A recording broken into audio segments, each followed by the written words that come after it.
저는 혼밥을 할 때가 종종 있는데 제가 밥을 먹을 때 유튜브에서 뭐 빠니보틀이나 아니면 뭐 여행가 제이 이런 사람들의 여행담을 좀 보거나 아니면 넷플릭스에서 영화나 드라마를 보면서 밥을 먹곤 합니다. 제가 한때 즐겨보던 드라마가 있었는데 혹시 이 드라마 뭔지 아시나요? 이 드라마 60일 지정생존자 혹시 뭔지 아시나요? 제가 대학교 3학년 때, 그러니까 2019년도에 이제 TVN에서 방영했던 드라마입니다. 이 원작은 미국에서 만들어졌는데 우리나라에서 새롭게 각색을 해서 방영했던 드라마예요. 내용이 어떻냐면요, 이 대한민국의 대통령이 연설을 하기 위해서 국회로 이제 이동을 했습니다. 근데 그곳에서 정체불명의 폭탄 테러가 발생하게 된 거예요. 그래서 대통령을 비롯한 각 부처 장관들이 다 죽게 됩니다. 그때 단 한 사람이 살아남게 되는데 그것이 바로 환경부 장관이었던 이 드라마의 주인공이에요. 이 사람이 60일 동안 대통령 그 권한대행식을 수행하면서 폭탄 테러의 이제 배후를 밝혀내고 국정의 안정을 지켜내는 그런 이야기를 담고 있는 하나의 드라마입니다. 우리 사회가 그렇듯 이 드라마에서도 이 수많은 사람들의 이해관계가 좀 얽혀져 있어요. 이 주연과 조연들이 각자 자기의 그 위치에서 서로를 신뢰하기도 하고 또 의심하기도 하고 경쟁하기도 하고 배신하기도 하는 등 다양한 그런 이해관계들이 복잡하게 엉켜 있습니다. 이 풍전등화와 같은 국가적 위기의 순간에서도 그저 자기 자신의 안위와 권력을 위해 수를 쓰고 자기 자신의 밥그릇을 지키기 위해서 몸부림치는 그 사람들의 모습에 좀 환멸을 느끼기도 해요. 그런데 놀라운 점은 이와 같이 나 자신의 이익에 눈이 멀어서 다른 소중한 가치를 바라보지 못하는 사람들, 또 그러한 마음들이 우리에게서도 발견된다라는 거예요. 우리가 교회에서 식사를 하고 나서 항상 하는 것이 있죠. 가위가위보입니다. 네, 청소하기 귀찮으니까, 설거지하기 싫으니까 가위가위보를 합니다. 이때 우리가 자주 하는 말이 있죠. 나만 아니면 돼. 나만 아니면 돼. 이런 게임에서는 아무런 문제가 되지 않아요. 오히려 우리를 더 유쾌하게 만들 뿐이죠. 하지만 우리의 일상생활 속에서, 우리의 사회 속에서 이런 일들이 비일비재하게 일어난다고 한번 생각을 해보십시오. 우리 교회 안에서, 또 가정 안에서, 일터에서 나만 아니면 돼 라는 이기적인 생각들, 그런 사고들이 가득하다면 이거 굉장히 심각한 문제죠. 뉴스를 보다 보면 큰 인기를 누리던 사람들이 하루아침에 나락으로 가버리는 소식들을 접하게 됩니다. 공인으로서 행동가지가 잘못됐거나 사회적인 무리를 일으켰기 때문이죠. 대부분 보면 개인의 욕심 때문에 넘지 말아야 될 섬을 넘어버리게 된 케이스들이 많습니다. 오늘 본문도 마찬가지예요. 오늘 본문에서 이스라엘 백성들은 이기적인 행동을 합니다. 이스라엘 백성의 지도자인 모세가 부재한 상황 가운데서 그 책임과 권한을 위임받은 아론이 이 백성들을 잘 다스리고 통제해야 되는데 그러지는 못해요. 실패합니다. 심지어 이스라엘 백성들을 잘못된 길로 가도록 이렇게 동조해버리죠. 불난집에 물을 부어서 불을 끄는 것이 아니라 기름을 붓게 되는 역할을 오늘 아론이 하게 됩니다. 이스라엘 백성의 그 이기적인 마음을 보다 더 구체적이고 진취적인 행동으로, 그러니까 즉 우상 숭배로 나아가도록 촉발시키는 역할을 하게 돼요. 오늘 우리는 리더로서 맡은 바 책임을 다하지 못하고 도리어 이스라엘 백성들을 이 죄의 길로 인도했던 아론의 모습을 살펴볼 겁니다. 그 아론의 그릇된 모습을 보면서 여러분 스스로가 반면교사 삼기를 원해요. 또한 우상으로 가득 찬 이 세상 가운데서 우리가 어떻게 살아가야 되는지 깨닫는 시간이 되길 원합니다. 자, 첫 번째 한번 읽어볼까요? 시작. 먼저 오늘 본문의 배경을 좀 살펴보도록 하겠습니다. 이집트를 탈출한 이스라엘 백성들이 하나님의 인도하심을 따라서 시내산 앞에 도착했습니다. 무려 3개월이라는 어마어마한 시간이 걸렸어요. 하나님께서는 왜 이들을 시내산으로 인도하셨을까요? 성경은 바로 그곳에서 하나님께서 이스라엘 백성들과 언약을 맺기 위해서 그들을 인도하셨다라고 말합니다. 그러니까 언약, 계약, 약속을 맺기 위해서 인도하셨다라는 거예요. 자, 그렇다면 하나님께서 맺으신 계약이 뭐냐? 바로 출애굽기 19장 5절에서 6절 말씀입니다. 우리 함께 읽어볼까요? 시작.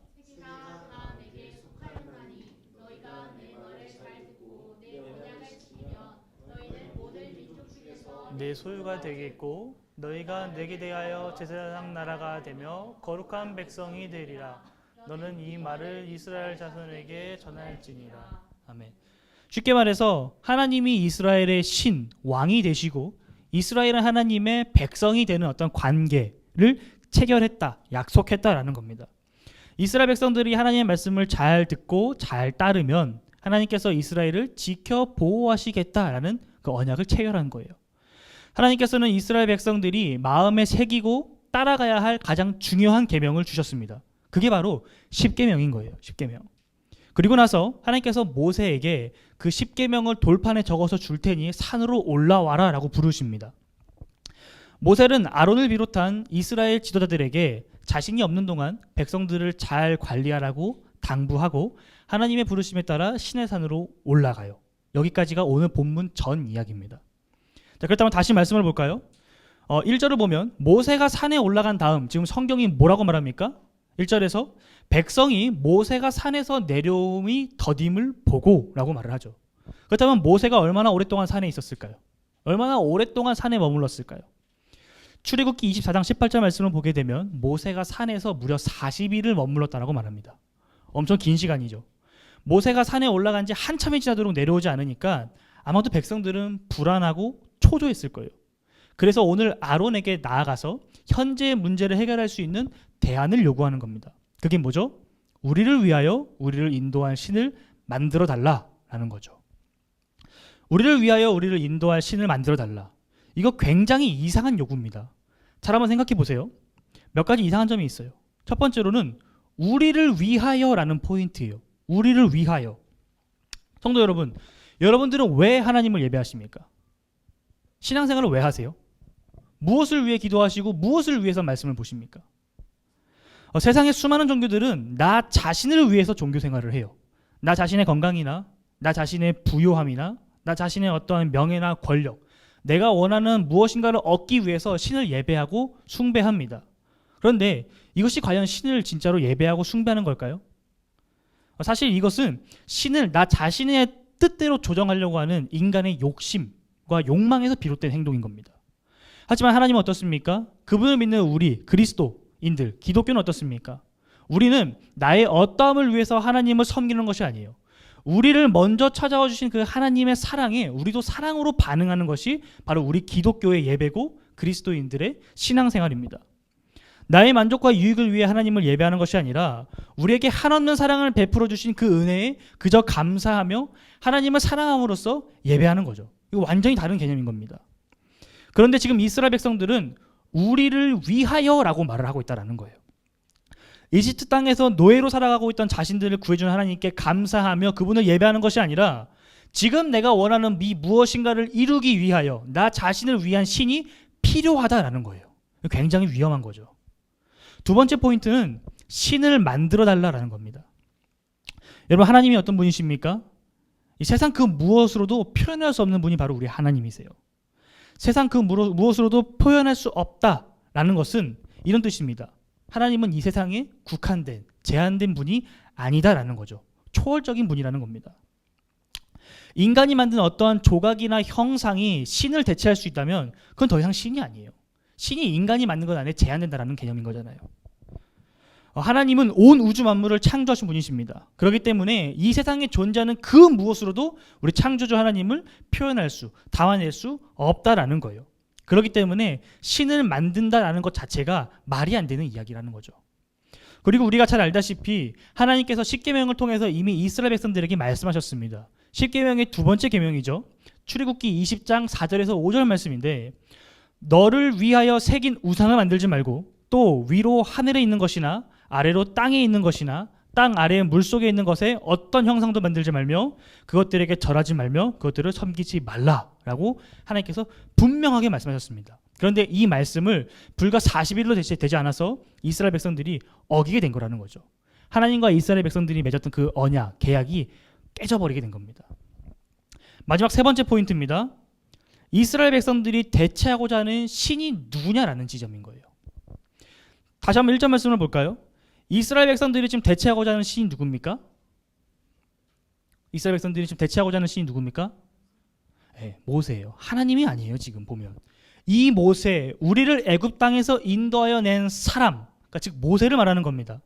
지금 이스라엘 백성들은 자신들을 이집트 땅에서 인도하여 낸 존재가 하나님이 아니라 모세라고 고백을 하고 있는 거예요. 이스라엘 백성들이 이집트 땅에서 노예 생활을 하고 있을 때에 하나님께서 10가지 재앙을 통해서 이스라엘 백성들을 구출해내셨습니다. 낮에는 구름 기둥으로, 밤에는 불 기둥으로 늘 이스라엘 백성들을 보호하셨고 그들을 앞서서 인도하셨죠. 또한 파라오의 추격대로부터 이스라엘 백성들을 보호하셨고 홍해를 가르시는 것도 그 백성들은 직접 경험을 했어요. 그런데도 불구하고 지금 이스라엘 백성들은 그들을 인도하는 존재가 하나님이 아니라 모세라고 생각을 하고 있었다라는 거예요. 이와 같이 이스라엘 백성들이 했던 그 요구, 그 이상한 요구들을 잘 들여다보면 이러한 요구가 단순히 충동적인 요구가 아니라 이스라엘 백성들의 지금 신앙이 왜곡됨으로써 발생된 심각한 문제라는 사실을 우리는 알 수 있어요. 이스라엘 백성들은 하나님과 맺은 언약을 잊어버렸고 파기해버렸고 또 하나님 대신에 자기들이 원하는 방식대로 이 신앙의 구조를 재편하려고 하고 있는 것입니다. 이스라엘 백성들이 어쩌다 지금 이 지경까지 이르게 되었을까요? 그것은 아주 간단해요. 그들이 요구한 이 세 가지의 포인트에서 공통적으로 말하는 것이 있습니다.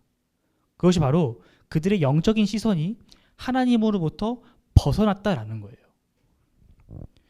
그들의 시선이 하나님이 아닌 모세에게 맞춰지고 나라는 존재에게 맞춰져서 포커싱 됐기 때문에 영적인 왜곡이 발생했다라는 겁니다. 이처럼 이스라엘 백성들이 아론에게 요구한 이 이상한 요구는 그들의 신앙이 틀어져 있음을 아주 잘 보여줘요. 아주 심각한 영적 왜곡이죠. 신앙의 초점이 하나님이 아닌 사람에게로 옮겨져 버린 겁니다.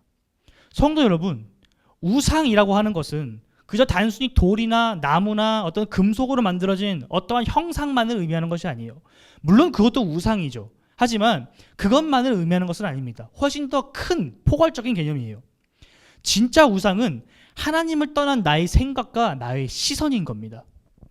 눈에 보이는 사람이나 환경 혹은 내가 세워놓은 어떤 종교적인 그 틀을 하나님 자리에 올려놓는 순간 그것이 바로 우상이 돼버리는 거예요. 우리 주변을 보게 되면 간혹 이 돈의 노예로 살아가는 사람들을 우리가 볼 수 있어요. 돈은 우리를 노예로 삼지 않습니다. 돈에게는 아무런 인격이 존재하지 않아요. 다만 그 돈을 대하는 사람에 따라서 누군가는 돈을 지혜롭게 사용하지만 누군가는 돈의 노예로 전락해버리죠. 마찬가지입니다. 신앙생활을 한다고 해서 다 하나님의 사람이 아니에요. 누군가는 하나님을 바라보며 겸손하고 신실한 태도로 나아가지만 다른 누군가는 하나님을 통해 나 자신의 목적을 이루려고 하는 사람들이 있어요. 전자가 올바른 신앙생활이라면 후자는 나라는 이 우상에게 사로잡혀버린 그릇된 신앙인 거죠. 성도 여러분, 진짜 우상은 하나님을 떠난 나의 생각과 나의 시선에서부터 비롯되어집니다. 우리 주변에 그리고 나의 삶과 이 마음 속에 혼재되어 있는 경우가 많아요. 이런 것들이. 우리가 살아가는 세상은 우상으로 가득 찬 세상입니다. 그러기에 이러한 우상에 대한 자각이나 경계 없이 그냥저냥 살아가다 보면 어느 순간 우리도 오늘 본문의 아론처럼 또 이스라엘 백성들처럼 이 나라는 이 우상에 잠식되어서 하나님의 사람을 대적하게 되는 존재가 될 수 있어요. 자, 그렇다면 우리가 이와 같은 세상에서 어떻게 살아가야 될까요? 오늘 본문에서 아론은 우리에게 본이 되는 모습이 아니라 반면 교사를 삼아야 될 모습을 보여줍니다. 우리 함께 아론의 잘못이 무엇인지 살펴보면서 우리가 아론과 같은 실수와 또 그러한 잘못을 범하지 않기를 소망합니다. 우리 두 번째 한번 읽어볼까요? 시작.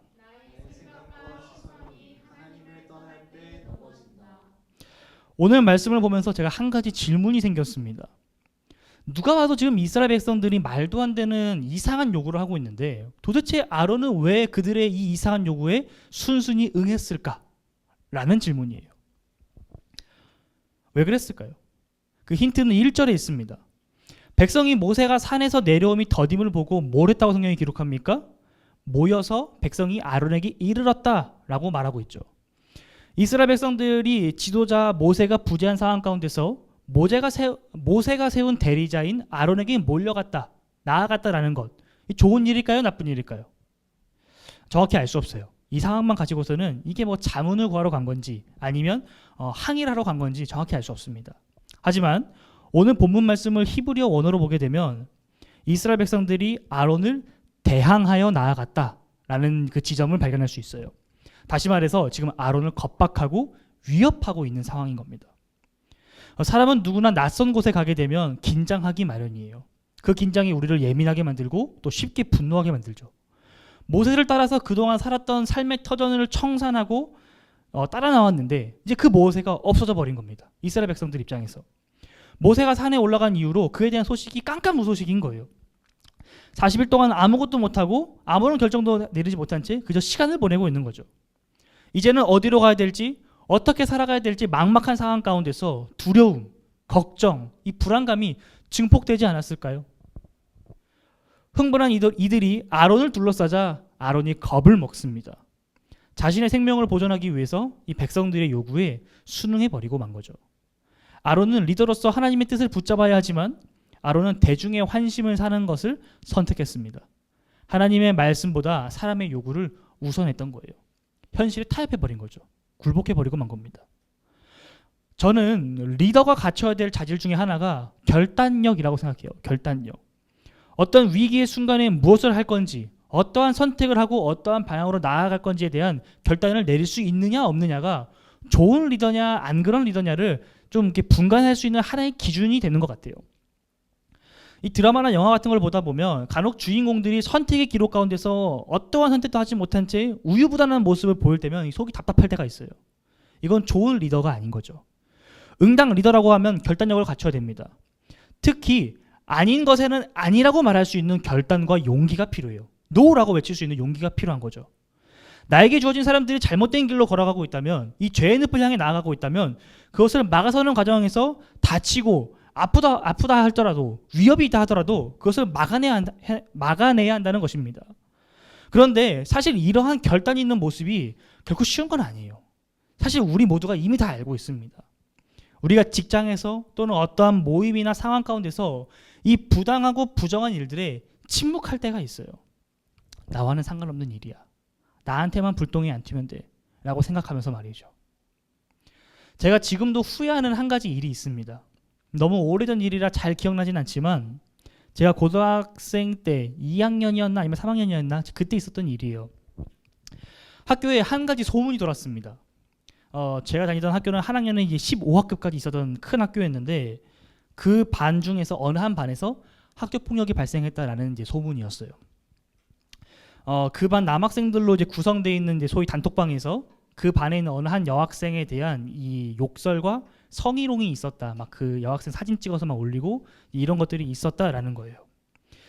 이에 대한 내용을 선생님께서도 알고 계셨지만 그 반이 이제 소위 스카이 대학을 보내는 이제 그 공부 잘하는 애들만 모아놓은 반이었거든요. 그렇기 때문에 선생님이 이런 사실을 덮었다라는 내용이었어요. 물론 이것이 소문이었기 때문에 어디까지가 진짜인지 가짜인지는 알 수가 없습니다. 그리고 그 당시에는 나와는 좀 상관없는 일이야. 저는 6반이었거든요. 그 반은 뒤쪽 반이었습니다. 상관없는 일이야 라고 생각을 하면서 이렇게 좀 넘어갔던 것 같아요. 제 기억에. 그런데 나중에 이 소문에 대한 기억들이 한 번씩 떠오를 때마다 이 제 마음 가운데 이 찜찜함이 좀 남아 있습니다. 만약 그 소문이 사실이었다면 나는 학교 폭력에 대한 이야기를 들었음에도 불구하고 그것을 침묵했던 방관자가 되는 셈인 거죠.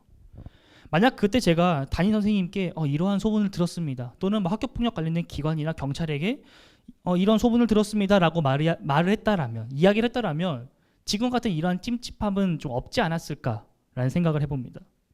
만약 소문이 사실이었다면 아마도 학교 폭력을 끊어낼 수 있는데 작은 도움이 됐을 수도 있었겠죠. 오늘 아론이 이스라엘 백성들의 요구 앞에서 보여야 했던 모습이 바로 이러한 모습이라는 거예요. 생각해보면 아론은 흥분한 이스라엘 백성들을 진정시킬 수 있는 방법들이 굉장히 많았습니다. 첫 번째로 모세가 아론에게 당부했던 대로 이스라엘 백성들에게 기다려라 라고 이야기하면서 모세의 명령을 상기시킬 수도 있었겠죠. 또는 다른 리더들, 참모들과의 논의를 거쳐서 해결 방법을 모색해 보겠다, 좀 기다려봐라 라고 했을 수도 있습니다. 아론은 백성들의 이 불만이 죄로 발전하지 않도록 끌어냈어야 했어요. 이스라엘 백성들이 잊어버린 그 하나님을 다시금 강조하며 하나님을 떠난 그들의 이 시선을 다시금 하나님께로 조정했어야 했습니다. 하지만 이것에 실패하고 말았어요. 이 백성들의 리더로서 그들이 올곧은 길을 걸어갈 수 있도록 해야 되는데 굽은 길로 인도한 겁니다. 잘못된 길로 걸어가는 것을 막아야 되는데 오히려 그것을 방관하고 동조해버린 거죠. 성도 여러분, 오늘날에도 이러한 타협과 이 굴복의 유혹이 우리들을 찾아옵니다. 신앙의 원칙을 알지만 사람들의 시선이 두려워서 말을 아끼거나 세상과 부딪히기 싫어서 이 하나님의 뜻을 외면하는 일들이 우리의 삶 가운데서 종종 일어나요. 우리는 어떤가요? 스스로에게 한번 질문해 보시기 바랍니다. 상황을 회피하고 외면하는 것은 우리가 할 수 있는 선택지 가운데서 가장 쉬운 선택이에요. 하지만 이 선택은 아무것도 해결하지 못합니다. 이 문제를. 오히려 상황을 악화시킬 뿐이죠. 성도 여러분, 저는 여러분들이 아무리 어렵고 힘들더라도 죄를 방관하고 동조하는 자가 되지 않기를 원합니다. 고난이 따른다 하더라도 죄를 막아서는 자, 죄를 끊어내는 자가 되길 소망해요. 그러므로 우리는 아론의 모습을 반면교사 삼고 신앙의 지조를 지킨 다른 믿음의 선배들을 본받아야 됩니다. 바로 그 대표적인 인물이 주기철 목사님이에요. 오늘 이 주기철 목사님에 대한 이야기를 잠깐 하려고 합니다. 일제강점기 일본이 조선의 모든 백성들에게 일본 천황을 참배할 것을 강요했습니다. 신사참배죠. 많은 교회와 목회자들이 이 일본의 이 모진 압박과 압제로 인해서 신사참배에 동의합니다. 신사참배는 단순한 이 국가 의식일 뿐이야 라고 타협해버렸죠. 몇몇 목회자들은 성도들을 이끌고 신궁을 찾아가서 직접 참배하기도 했었어요. 이 한국교회의 부끄러운 모습입니다. 오늘 본문의 아론과 똑같죠. 그러나 이 주기철 목사님은 신사참배를 완강하게 거부하셨습니다. 모진 고문과 회유에도 굴복하지 않으셨어요. 신사참배는 우상숭배다라고 아주 강경하게 외치셨습니다. 이 주기철 목사님께서 신사참배를 거부했던 일화 가운데 이런 이야기가 있어요. 일본 헌병이 이 주기철 목사님께서 목회하시던 교회에 찾아와서 이 성도님들을 협박한 겁니다. 그들이 신사참배를 하지 않으면 이 주기철 목사님을 신사참배를 하게 되면 주기철 목사님을 풀어주겠다라고 이야기했던 거죠. 자, 그러자 주기철 목사님께서는 성도님들에게 나 자신을 생각하지 말고, 그러니까 목사 주기철을 생각하지 말고 오직 십자가만을 바라봐라 라고 권면했다고 합니다. 그렇게 주기철 목사님은 신사참배를 끝까지 거부하셨고 5년 7개월이라는 옥살이를 끝에 결국 순교하셨어요. 이 주기철 목사님은 목숨을 잃더라도 이 신앙의 원칙을 지킨 목회자의 모범, 우리 그리스도인의 본이 되는 분이었습니다. 끝까지 타협하지 않고 하나님에 대한 절대적인 충성과 순종을 지키신 분이에요. 주기철 목사님이라고 해서 옥살이가 과연 쉬웠을까요? 원래 허약한 체질이었던 주기철 목사님께서는 이 모진 고통 때문에 매우 힘들어하셨어요. 한 4에서 5차례 정도 이제 감옥에 투옥되셨는데 그동안 이제 일본 수사가 주기철 목사님의 집을 찾아오게 되면 주기철 목사님이 손을 이렇게 바들바들 떨었다고 합니다. 그 공포 때문에. 그랬던 그분이 그럼에도 불구하고 끝까지 죄에 타협하지 않고 굴복하지 않았던 것은 그분이 언제나 십자가, 하나님만을 바라보았기 때문이라는 거예요. 모든 시선과 모든 마음이 하나님께로 맞춰져 있었기 때문에 그 힘겨운 싸움을 싸울 수 있었다라는 겁니다. 성도 여러분, 사도 바울은 우리에게 이렇게 말해요. 너희는 이 시대를 본받지 말고 오직 마음을 새롭게 함으로 변화를 받아 하나님의 선하시고 기뻐하시고 온전하신 뜻이 무엇인지 분별하도록 하라. 악에게 지지 말고 선으로 악을 이기라 라고 말이죠. 저와 여러분이 이러한 자가 되기를 원합니다. 죄에 굴복하는 것이 아니라 이 신앙의 지조를 지키는 성도, 그러한 교회가 되기를 주님의 이름으로 축복합니다. 말씀의 결론을 맺겠습니다. 오늘 말씀을 통해 살펴본 아론을 좀 이렇게 정의해 보고 싶어요. 회피형 인간. 아론은 회피형 인간이었다. 아론은 문제 앞에서 그 문제를 해결하기 위해 머리를 싸매어 이 대책을 마련하고 참모들과 회의하고 새로운 방향성을 제시하고 하나님의 뜻이 무엇인지를 구하는 어떤 믿음의 사람, 기도의 사람이라기보다는 그저 타협하고 굴복하고 회피하는 걸 선택하는 사람이었다라는 것입니다. 당장에는 그것이 가장 쉬운 방법일지 몰라도 이 방법은 당장에 이 눈앞에 있는 이 문제를 해결하는 데 아무런 도움이 되지 않습니다. 오히려 그 문제가 눈덩이처럼 더 커져버리게 만드는 거죠. 아론의 동조가 오늘 이스라엘 백성들로 하여금 죄를 짓도록 하는 촉매제가 되었습니다. 결국 이 사건으로 인해서 이스라엘 백성들이 3,000명이나 죽게 되는 사건이 발생되게 되죠. 성도 여러분, 우리 앞에 있는 이 죄의 유혹, 또 우상과 관련된 이런 수많은 문제들은 우리가 회피해야 될 것이 아니라 돌파해야 될 것입니다. 우리가 타협해야 될 존재가 아니라 우리가 타개해야 될 존재예요. 오늘 아론이 보여준 모습은 이 인간의 한계, 이 죄의 유혹 가운데 너무나도 쉽게 넘어지는 이 인간의 한계를 절실하게 보여줍니다. 이스라엘의 초대 대제사장이었음에도 불구하고 죄에 굴복하고 타협해버리는 모습에 우리는 실망하게 되죠. 하지만 그러기에 이러한 상황과 문제를 타개하고 돌파하신 영원한 대제사장 되신 예수 그리스도를 우리가 붙잡을 수 있는 것입니다. 세상을 바라보면 우리는 넘어지게 되어 있어요. 이 세상에 존재하는 그 무엇도 결코 영원한 것이 없습니다. 불완전해요. 하지만 우리 하나님은 완전하신 줄 믿습니다. 그 하나님을 바라보면 넘어지지 않아요, 여러분. 우상으로 가득 찬 세상에서 내가 보고 싶은 것만 보고 내가 하고 싶은 것만 하는 이 세상 가운데서 넘어지지 않을 수 있는 방법은 오직 하나, 십자가를 바라보는 것, 그리고 하나님을 붙잡는 것, 이거 한 가지입니다. 성도 여러분, 항상 주님께 시선을 고정하는 저와 여러분이 되길 원합니다. 그럼으로써 이 세상 가운데서 우상을 뛰어넘어 하나님만을 바라보고 하나님만을 예배하는 우리 교회가 되길 원합니다. 아멘. 이 시간 함께 기도하기 원합니다.